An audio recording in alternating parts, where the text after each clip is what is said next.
Tiffin আবার এই দিয়ে জল খাও, একটু রেস্ট করো, তারপর ভাত খাবে, ঠিক আছে? এভাবে এখানে জলটা ঠান্ডা রে, গরম জলটা খেতে গেছিস। ঠিক আছে যে মামা, যাও শুয়ে পড়ো, যাও যাও যাও যাও শুয়ে পড়ো। ভাত হচ্ছে, ঠান্ডা করে তারপর খেতে দেবো। বেবি ঠান্ডার মধ্যে বস।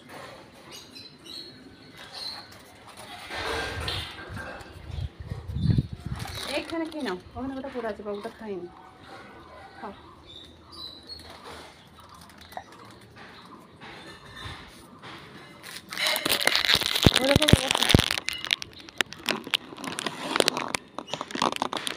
বেবি আয় ঠান্ডার মধ্যে, রোদ রোদে দাঁড়িয়ে আছিস। হ্যাঁ বলো, বসে পড়ো। দেখো ঠান্ডার মধ্যে বসো, ঠান্ডার মধ্যে বসো। আবার গোলটু